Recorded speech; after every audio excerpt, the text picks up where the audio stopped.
You know, Mike, this movie is from 1982 and it's on Prime Video with the opportunity to have American, I always call it American subtitles. I don't know why. English subtitles.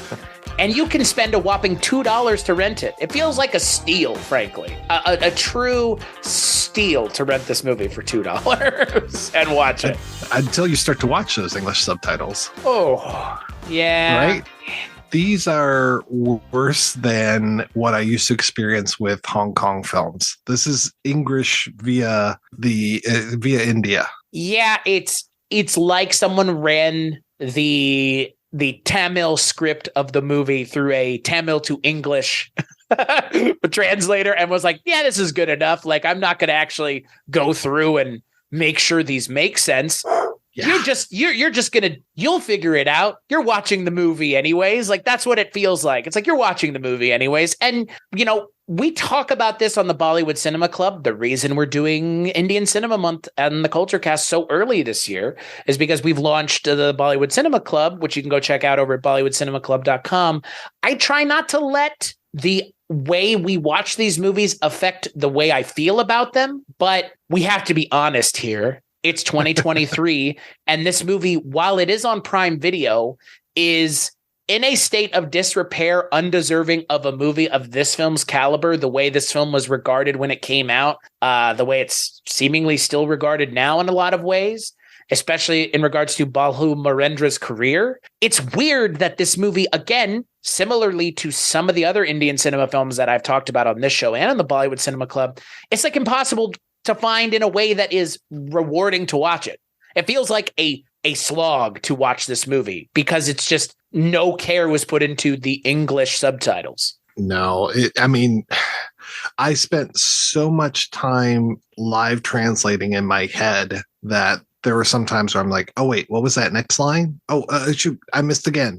So, I'm used to bad subtitles, so it wasn't too distracting. It's just I kind of had to get the gist of each line, and luckily it's not super heavy on twists and turns and plot things that really rely on the spoken word, thank goodness. Right. So on this episode of the Culture Cast, we are kicking off Indian Cinema Month, or continuing it, I guess, more aptly. I am still your host, much to the chagrin of many, Chris Stashew. I am joined by my good friend all the way from the internet's best movie podcast, Mike White of the Projection Booth. Chris, I'm so glad to be here with you, sir. I think you're glad to be here, but maybe not to talk about this. Again, I don't want to kind of throw dirt on the movie already, but like, again, we'll talk about it. We're going to be talking about 1982's film that Balu Marendra ended up just remaking a couple years after the fact with Sadma, but we're talking about the original version of the film that he made, 1982's Tamil language romantic drama, Moondram Pirai.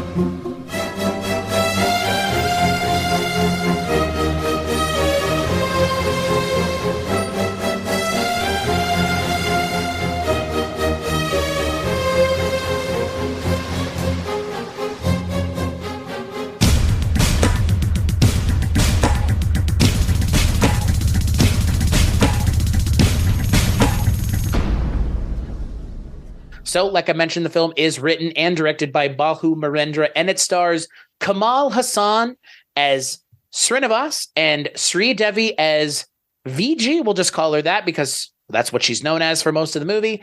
And Sri Devi plays She's a woman of many names. Yes, she is. The VG is the name that's easier to say than Bhag Lakshmi, but Bhaga Lakshmi is played by Sri Devi, and she's out with some friends, and she has a head injury that causes her to have amnesia, and she ends up regressing into the state of a child, and then is kidnapped and sold to a brothel where she meets Kamal Hassan's Srinivas, they strike up a romance, and well, ladies and gentlemen, that's where the movie goes from there. It goes kind of all over the place, but it's an interesting film. So, Mike, I'm going to turn the floor over to you. I'm going to assume you didn't see this movie before any more than I had, but what did you think of Moondram Pirai? Well, I had seen this movie before, and it starred Kurt Russell and Goldie Hawn. She was kind of a jerk, and she was on a boat, and she fell over, and he was a repairman, and he ends up taking her home to his kids and reintroduces her and basically makes a whole new life for her at that point. Yeah, we were talking about the Indian overboard here. Though I have to say this one's a little bit more sinister than, I mean, Overboard itself is pretty sinister, but this one is even more sinister. Just that this, I mean, the guy picks her up at a brothel, buys her from the brothel, and then takes her home. But he does seem to have a heart of gold. But yeah, no, I had never seen this film before. I didn't realize that it was remade again shortly hereafter. I'd be curious to see that. You know, we talked recently about China Gate, which had the one song right in the middle of it. I didn't have to worry about a lack of songs in this one, that we open up with this whole musical number at a beach. I was kind of hooked from the beginning. Yeah, you know, I'm with you. The movie's interesting because, yeah, you know, it gets remade literally the next year with the exact same leads. Kamal Hassan and Sri Devi are in Sadma playing the exact same characters, but it's a Hindi language film as opposed to Tamil. So it's North Indian versus, you know, Southern Indian. All of that aside, the fact that there is a remake of this movie, I enjoyed this movie. It is very fucked up, beyond fucked up, frankly, in a lot of ways. Just the machinations that the characters go through, seemingly without any sort of moral problems, moral compunctions, that they just don't seem to care. What they're doing is admittedly really terrible in essentially every way. I like that about the movie, but it also hurts my enjoyment of the movie because I kind of had a hard time getting on board with anybody, because everybody other than Sri Devi feels differing shades of kind of terrible, and or just like not maybe explicitly terrible, but more just like because they're hands off, it's more implicit how terrible they are, that they just don't care what's going on. The kind of luckily she doesn't act like a child too much, but that voice, the voice that she chooses to do, that's a real choice. And that was pretty distracting through most of it, to the point where towards the end, Andrea was yelling at the TV. So it's something. But yeah, I ended up enjoying this as well, despite how quote unquote problematic some of it is. I swear I paid attention to this, but the whole thing with, I guess it's his boss and his boss's wife, that kind of hotsy-totsy sex pot lady, I didn't know where that came in. It was just like suddenly they cut to these two people in bed, and I'm just like, where are these people from? Did I just check out mentally? Did I have a head injury? The headmaster's wife, that's what you're talking about, right? Yeah. Okay, is a headmaster? I guess so. I mean, that again, like, that's the problem with this movie, that we can't do anything about it other than reading the synopsis for the movie and doing the research that we would be doing for a show like this. We can't fix the subtitles. We're not that technically gifted, and I don't speak Tamil, let alone Hindi. So right. It is, some of the character interactions are very hard to understand because, like you mentioned, not only are the subtitles poorly translated, but at sometimes it feels like it's not even, it feels like it doesn't even make sense, let alone poorly translated. Just I guess just like weird things that I don't know how to explain weird things that they're saying, other than saying they're just saying things that literally don't make any sense. Right. And that makes it hard for me to follow the entire plot of the movie outside of Srinivas and Viji's relationship. Everything else kind of just, I'm having a hard time following along because on Amazon Prime Video, the subtitles are so bad. Like, it's hard to understand what else is happening other than she has the amnesia and is now a child, supposedly. Magical reasoning. That's what it feels like. Yeah. And there's the, I guess he's a woodcutter who just suddenly shows up at some point and he becomes a threat. And that scene is so harrowing. And I'm just like, oh my God, get me out of this movie, because we've gone from like kind of light and fluffy where the only thing that really upsets Chinu is when she spills ink on some papers. And it's just like, oh, wow, this is a big deal that there's ink on papers. And then like 2 scenes later, she's about to be raped. I was just like, whoa, whoa, whoa. We've just raised the stakes here quite a bit. Well, and another movie that I just recently watched, that's an Indian cinema film, Ishq, has a similar thing where it's a romantic comedy ostensibly, but then all of a sudden one of the main characters is about to be raped. And it's like, what? Whoa, movie. Like, I get that you can just, again, there's part of Indian cinema that feels very matter of fact in its presentation of things. Like, that's just the way it is. This is just life. People get shot. And when you get shot, you bleed. It's not like in Western cinema, at least PG-13 stuff where you can get shot and not bleed. Like, you see that in plenty of PG-13 movies where characters are just shot and no blood, no nothing, no actual, effect being shown, just shot, fall down, whatever. Like, Indian cinema is not interested in sanitizing it. They want it to just be seemingly presented matter-of-factly. And it's jarring, to say the least. Oh, yeah. Really jarring. Yeah. Yeah, it feels like it comes out of nowhere. And then I end up becoming upset when the guy isn't punished nearly enough. In my mind, he's not punished nearly enough. It's just like, Chinu finds him, takes him, like beats him up a little bit, but really there's no justice that happens in this movie. And I'm like, oh, okay. I mean, I guess that kind of speaks to the end of the film as well, which is, yeah. Oh boy. Yeah. It's weird. Like, this movie in a lot of ways understands at least what it's trying to do and the story it's trying to tell. Is it a tonal mess? Yes, in a way it is, but it's less of a tonal mess than I was expecting.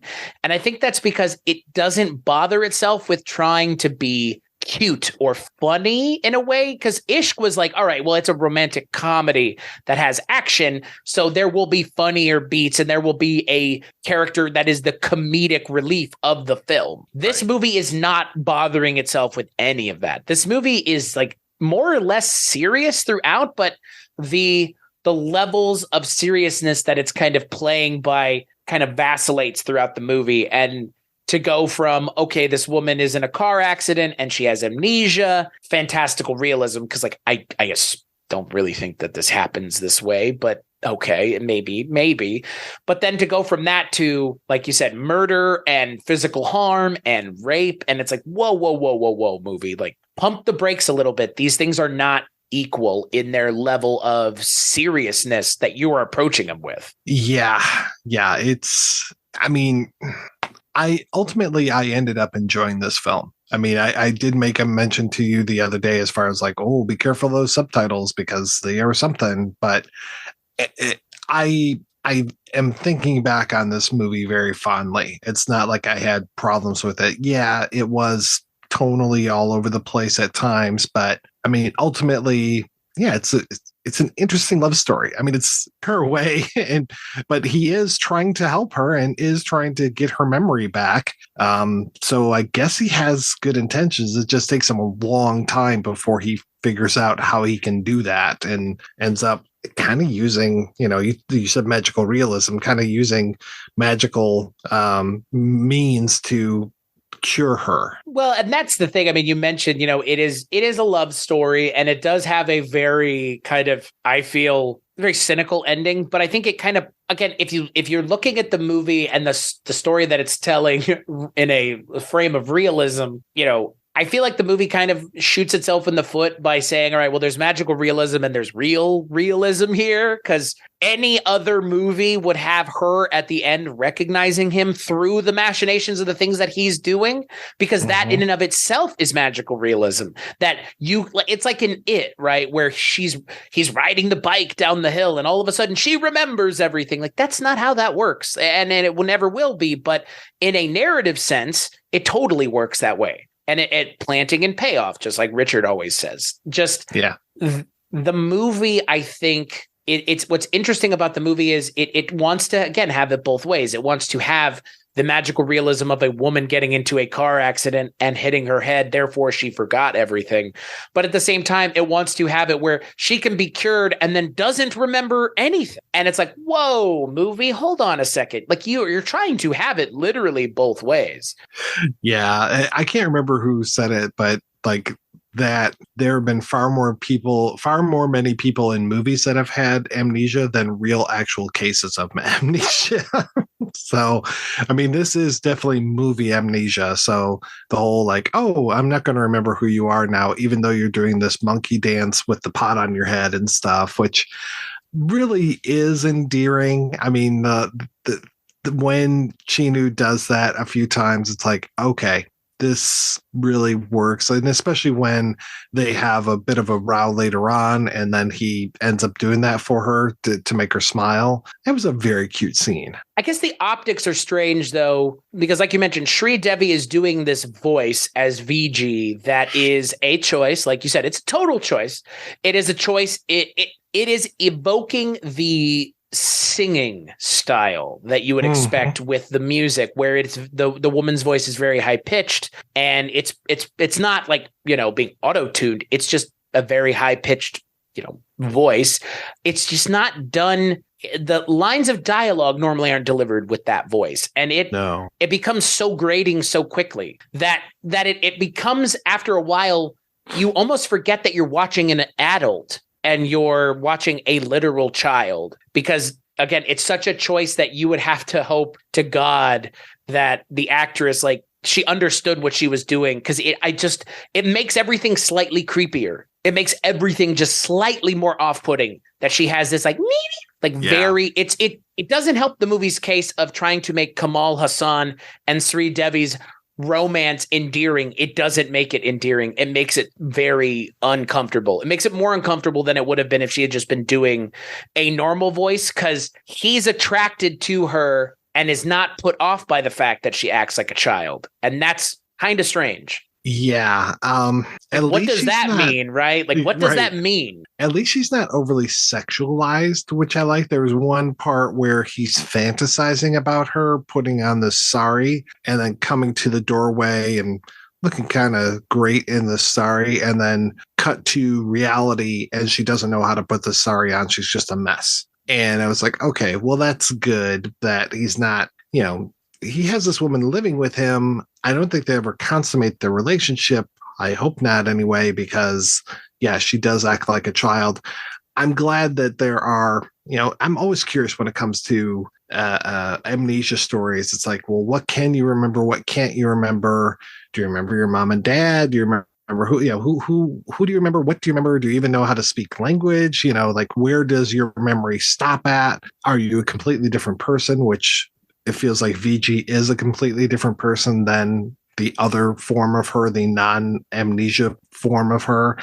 I think I was putting more thought in this movie than I needed to, but that's one thing that always goes through my mind when I'm watching these amnesia stories. Well, but to your point, I mean, these movies, most of the time, this movie doesn't, thankfully, and I think it's actually to the benefit of the film that it doesn't really bother itself with the rules, because the moment you start bothering yourself with the rules is the moment you're undoubtedly just going to start breaking them, because you're introducing them to break them, as opposed to introducing them just to give the audience an idea of the limitations of the story. Most of the time they're being told so that, oh, well, there's no way she could remember. And then, you know, she would remember him at the end of the movie. There's none of that, which I appreciate. But at the same time, I'm not a fan of these amnesia stories, because they're always the same. Even this one is the same. Ultimately, just like, like you said, like, Overboard, or even something like 50 First Dates, which is still an amnesia story. Like, all of these amnesia stories are always going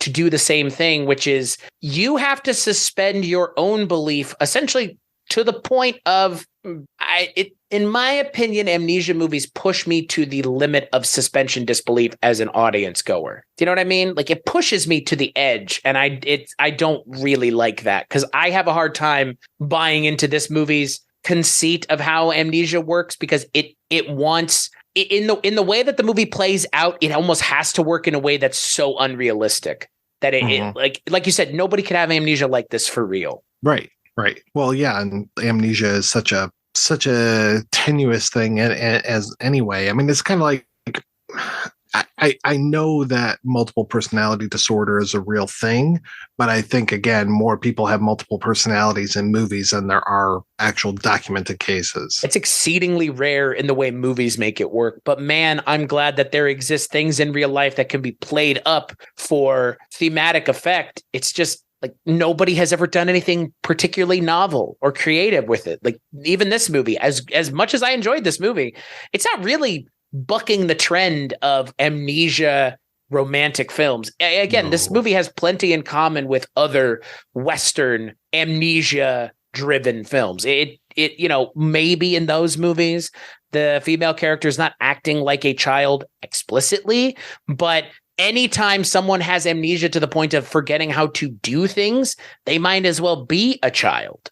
Yeah, I'm always like, well, do you know how to, and just like, do you know how to iron, or like what do you remember, what don't you? So right when she comes to this situation, it's like, well, obviously she doesn't remember how to put on a sari, so that's one thing. But there are other things where I'm just like, is she aware of this? Does she know what's going on? Would she know what that word means? Is that why the subtitles are so bad? Is that she's speaking some sort of weird English or weird Tamil?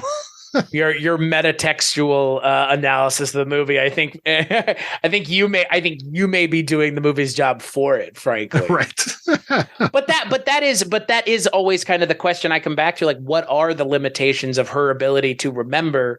And again, when the movie doesn't want to bother itself with it, that's fine. But then the movie bothers itself with it in the climax to the point where it's like, no, she doesn't remember anything now. It's like, whoa, wait a second. Like this is just so kind of hokey. Again, as long as I'm buying into it, which I more or less do, for the most part, the way the movie decides to handle it is just, again, it's not anything new. I wish it would have been. I wish the movie would have done even one thing kind of different than other amnesia romantic films have done. I will say, though, I think you might agree with me, I do appreciate that the movie does kind of end so strangely, because the movie ends in a very bizarre way. Like not to say I wasn't expecting it, because it's really one of two outcomes, right? Like it's one or the other. And most of the time with these kinds of romantic movies, but my God, the fact that the movie goes for it, I applaud that to the end, because it's like, we talked about Perinda. And that movie has an equally kind of gut punch ending in a different direction. Like this movie is a gut punch at the end, and it has no problem not only punching you in the gut at the end of the movie, but like continuing to kick you over and over again. Like Chinu is thrown through the ringer by the end of the movie, and then some even. Well, yeah, I mean, you think it's bad enough that he falls, that he is, that the police are after him, that he falls in the mud, that he screws up his ankle, that he's just like dragging himself to town, that whole like, you can't leave town before, I see you one last time type of thing. And then, that she doesn't remember him. It's like, oh man. Yeah, I couldn't believe just how down and out this guy is. Well, and they keep showing these like great shots of like a close-up shot of him looking at her in the train. And like you said, he's covered in mud. He's covered in blood. He's standing in a crowd of other people trying to get her attention. There's all these people around him that are kind of taking note of him, but not really, which I kind of appreciate that they're sharing this moment in a crowd and the crowd is not making note of it. The crowd's not like standing around watching them have this interaction. It's very mundane in the way that it's presented.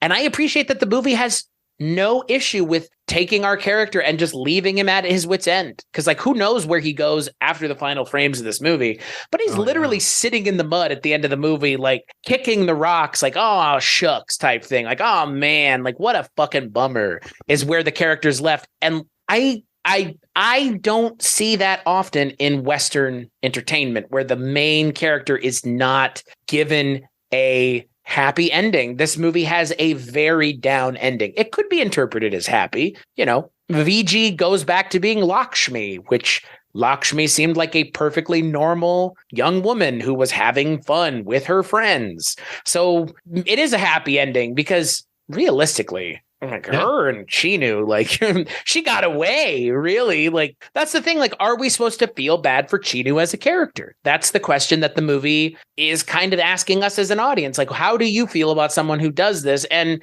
while the movie ends on kind of a down note, I think it's the right ending for the character of VG, given that she gets away from this nightmare scenario she kind of was thrust into of no fault of her own. Yeah. I mean, I don't think that's a 2023 interpretation. I think I would have been saying that at the time watching this. Like, I think they did the right thing because, them as a romantic couple at the end, I think I would have had a lot of problems with that. Well, and what is that saying? Like, what is that saying about that relationship and how that relationship came into existence?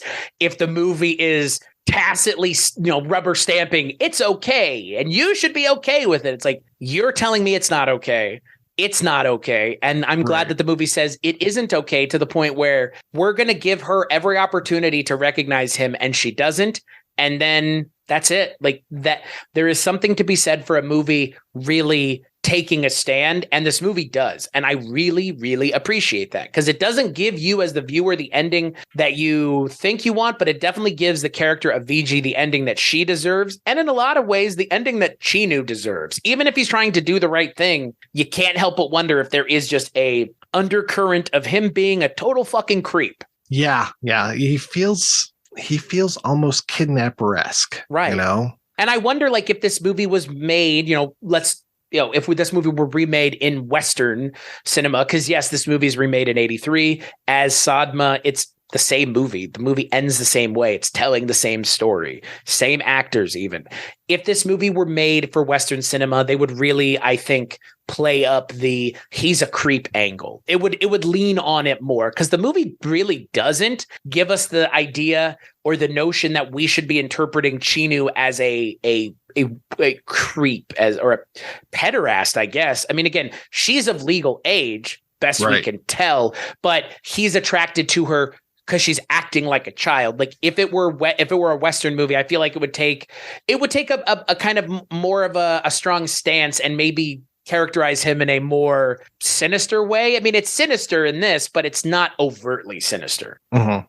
Yeah, and it's funny that, Overboard is played as a comedy, and I watched it recently for the first time, and I actually didn't have any problems with it. I was like, am I going to think that this is really nasty and kind of rapey and taking advantage of her? I was actually okay with it. And then I watched the remake of it, which I think I like the remake even more, which is so unusual for anybody to say those words. But especially with this, I was just like, wow, this is pretty good. The whole gender swap thing kind of put a fine point on some of the stuff from the earlier one. And I would love to see a gender swapped version of this story.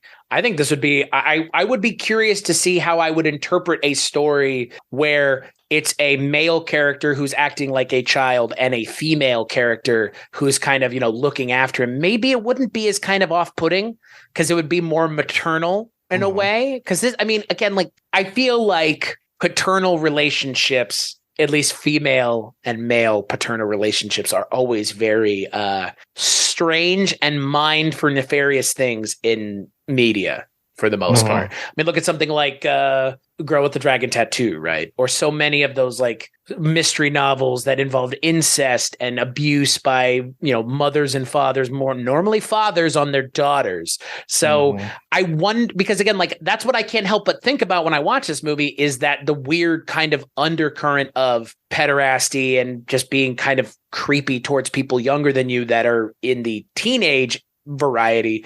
I wonder if I would feel the same way if it had been, gender swapped. Yeah. As soon as you mention that, my mind goes to The Professional, and I'm just like, I had such problems watching that the first time, and I've never gone back to it. It's like, I don't need the sexualization of this little girl. Boy, that is a movie I had not seen until last year, and I had similar issues. I mean, I enjoyed the movie, but I enjoyed the movie because Jean Reno is amazing. But that relationship is off-putting, and there's no way you couldn't convince me it's not.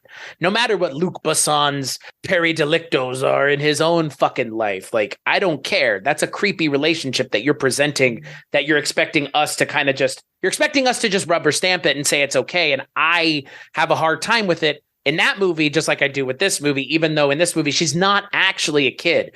It's just she's presenting as one, and she's presented as one. Right. And I'm glad that they don't dress her up or make her look younger. I was really afraid of that. Like, oh, what's she going to do? Put pigtails in her hair? I was like, please don't. The voice was bad enough. But yeah, I'm glad that it, like I said, they don't over.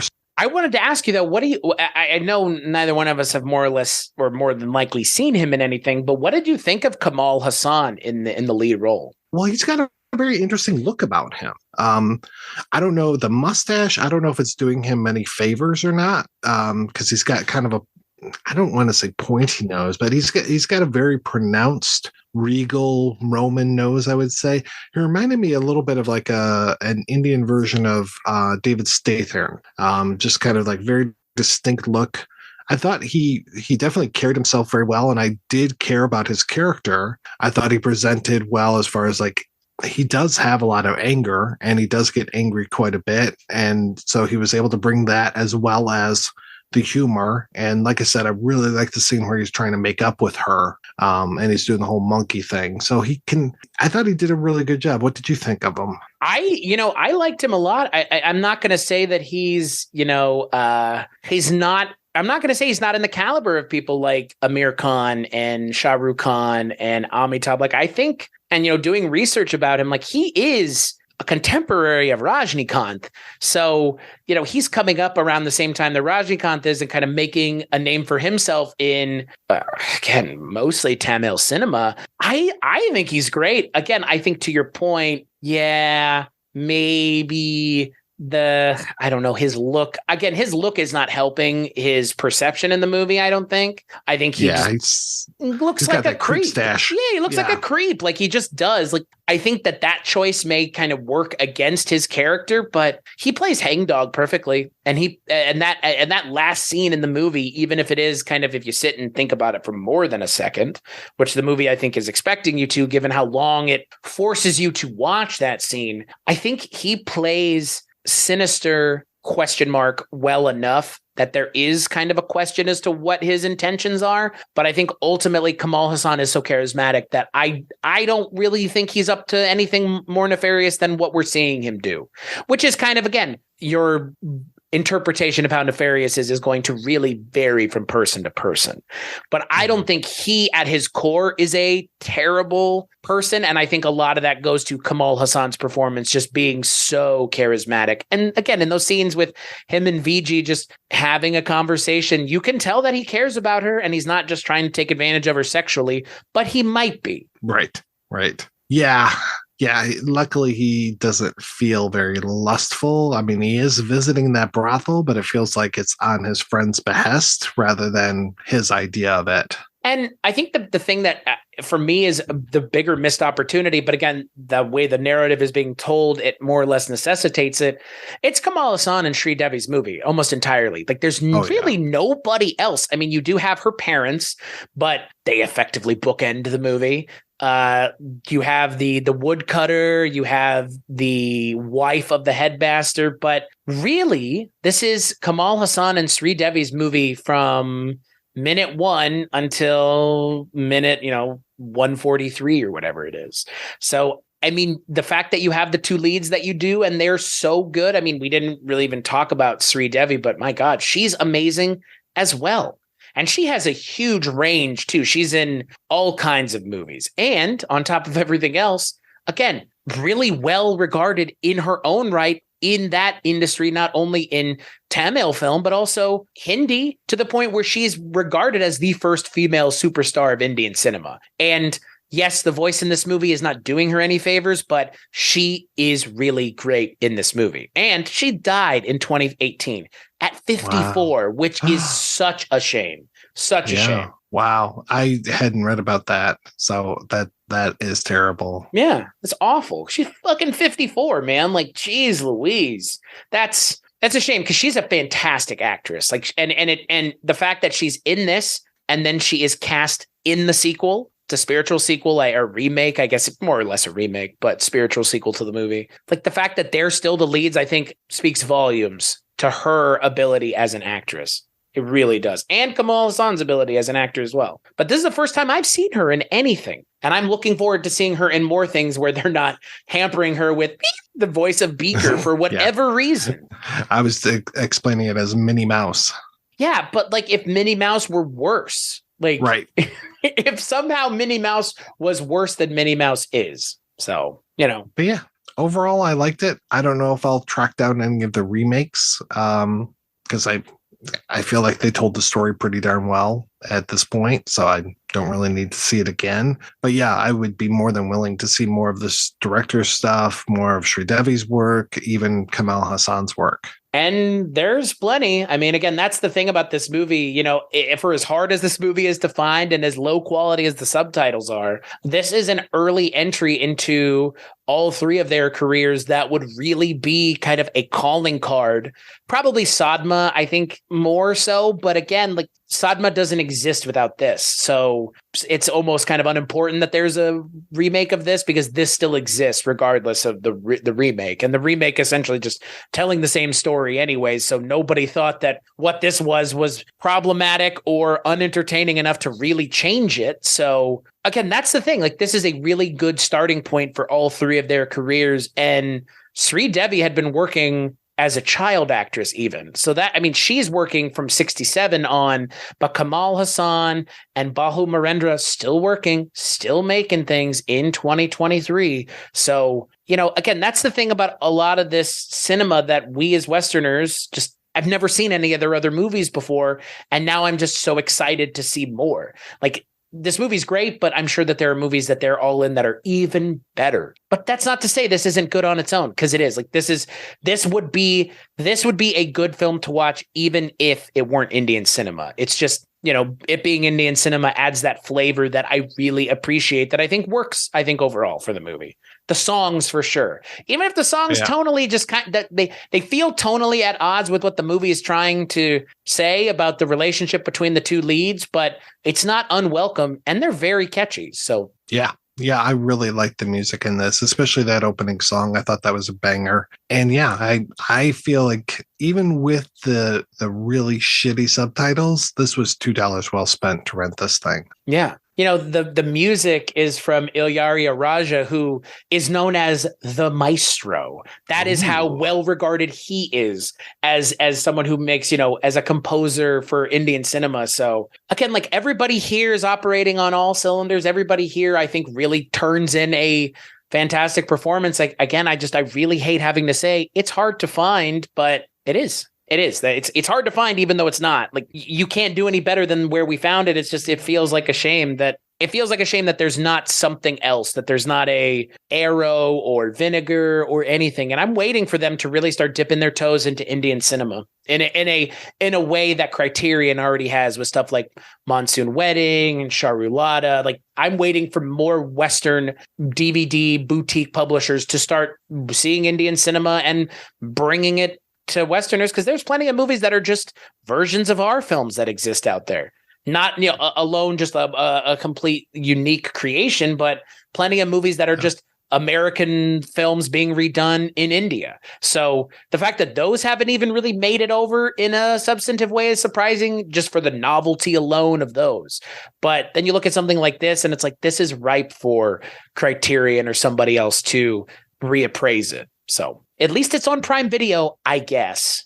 I know Mondo Macabro is putting out a few Indian horror titles. I'm not sure what those are offhand. But yeah, I'm hoping that with the success of RRR that we start to see more people looking at Indian cinema that would not have seen it before, other than having it, kind of handed to them with this wonderful new film. And hopefully now they'll go back. But I don't see them immediately diving into Moondram Pirai, but I mean, it's not a bad place to go. No, and it's, you and I did an episode for Bollywood Cinema Club on Triple R, and you and I haven't talked about it since, but it feels like since we talked about it, it's become like a thing, like an actual thing here in the West. Like, people I know who never would have talked to me about it or thought about watching it have asked me, should I watch it? Should I check it out? And it's like, oh my, I'm so excited. Even if it is just effectively a big budget, Marvel adjacent action movie adjacent movie, like that's a good enough entry point for so many people. And my hope is that it's not just that was a fun diversion and now back to the office. I hope that was a fun diversion. Now let me go watch Bahubali or Doom or any of the multitude of movies that are on Netflix and Prime Video, because that's where Triple R is. Like that for me, like it was crazy to hear people that I know talking about Triple R without me prompting them to talk about it. Yeah, it was kind of like that Squid Game Netflix effect where it's like people who were watching the Squid Games would never normally watch a Korean drama, wouldn't watch, I know they have a dubbed version of it, but wouldn't watch a subtitled film. And same thing with our Triple R, having that just so available for people right there on their main source of entertainment. It's quite an effect. Well, and to the point where N.T. Ramarao Jr. is talking to Kevin Feige and he's like, cast us in a Marvel movie, motherfucker. Like, and he's like had those conversations with Kevin Feige. Like that to me speaks volumes to the penetration of Triple R into the Western consciousness. And to the point where Western companies are seeing India and Indian cinema as something that more Westerners would totally be on board with. I would not be surprised if Natu ends up winning, or at least is going to be featured as best song at the Oscars. Totally should. That is talk about a song that is so good just on its own. Yeah, that one showed up on my Amazon playlist the other day, and it came out of nowhere, and I was just like, is this? Oh, yeah. I was just having such fun listening to that song in the car. And that's the thing, like that for me is like something like Natu, like just how much fun it is, I think comes across to the Western audiences who have been watching Triple R or Bahubali or some of those other kind of, even Brahmastra, even on Hulu. Like all of those movies are going to, I hope, and have, at least with Triple R's case, giving us on this side of the globe a reason to totally go check out thousands of movies that so many of us, myself included, have never seen and have a place in their culture that would be totally worth us understanding and being able to kind of like applaud that it exists and enjoy it ourselves for what we get out of it. Like the fact that Triple R is pushing that narrative seemingly is really exciting for me. And I'm excited to, continue to be part of a movement of people in the West who are really pushing for Indian cinema to be appreciated by people here. Because there's no reason, like subtitles is a bad fucking reason to not watch something. I'm sorry. It just is. That doesn't speak. If you know what, watch the movies without the subtitles, then pretend you understand what's going on. Like if that's really what it's got to take, like you can watch Triple R without the subtitles on. And I think you could still walk away from it understanding what's going on and understanding who is who and who is being situated as the villain and the hero and everything else. Maybe you won't understand the complexities of it, but I think something like that's well written enough that you can understand the broad strokes. I think you could even do that with Moondram Pirai, and we clearly did. Yeah. Yes, we did. We clearly did. We clearly had to figure it out, more or less, and we did. We took that bullet. Yeah. So yes. Yeah. So Mike, final thoughts on Moondram Pirai? I'm really glad that we saw this. I'm very thankful to discuss this one with you. Like I said, I thought at first I wasn't going to enjoy it, but I ended up digging it. And yeah, I will think back on this one fondly. So thank you. You're welcome. Yeah, I'm curious to watch the remake only because I would like to see what they do differently. But from best I can tell and best I've read, it doesn't sound like much, which is why I wasn't like, let's watch both, because they're both 2 hours plus, and that's a lot. That's a lot for effectively the same narrative. Not like, oh, it's kind of the same thing. Like, no, it's literally the same thing. So, like, again, it's just in Hindi as opposed to Tamil. So, again, I didn't see the need, but I'm curious to see what they do differently. But at the same time, there's so many other Indian cinema films that like I kind of want to watch something I've already seen. Let's watch something else. Like, let's watch something new. Because holy shit, if I'm rewatching American things that I know, like how many Western things have I rewatched in the last 6 months? And I could have been watching something new every time, at least Western cinema. And Indian cinema, I haven't even scratched the surface. Like, I'm not going to go rewatch the same thing I've seen there when there's 800 million other new, exciting, and strange, fun things to watch. So yeah, fun movie. Don't know if I'll ever revisit it, but I would like to eventually get around to watching the remake. Good way to end it. Yeah. So on that note, we'll take a break and we'll play a preview for the next Culture Cast of Indian Cinema Month. That's right. On the next Culture Cast of Indian Cinema Month, we're going to be watching a film that shockingly doesn't require subtitles to enjoy because it is a dialogue-free Indian cinema film. Mike is asking, why wasn't I on that episode? But on the next Culture Cast, we're going to be talking about Pushpaka Vimana, and I'm going to be joined by, well, mine and Mike's co-host over at the Rankin' on Bass podcast, which you can find on the Weirding Way Media Network, everybody's favorite writer of DC Titans, I guess executive producer now, good old Richard Hatem. God only knows what he's going to have to say, but I'm excited because if we weren't excited to talk about this, why are we doing this? So on that note, Mike, where can people find you when you're doing what you do best? You can find me over at projectionboothpodcast.com, where every week I've got a new episode. This week, Chris, I'm going crazy. I'm releasing new episodes every single day. My God, man. I'm giving them away. It's wild. For free? Like you have been for the last decade? Exactly. Wait, you're telling me that we make this content for free? And then people complain about the ads. Well, I don't know if you know this, but don't interfere with my consumption of your free content by asking me to support you. It's very rude. Actively or passively. Either way, don't bother me. Don't fucking bother me.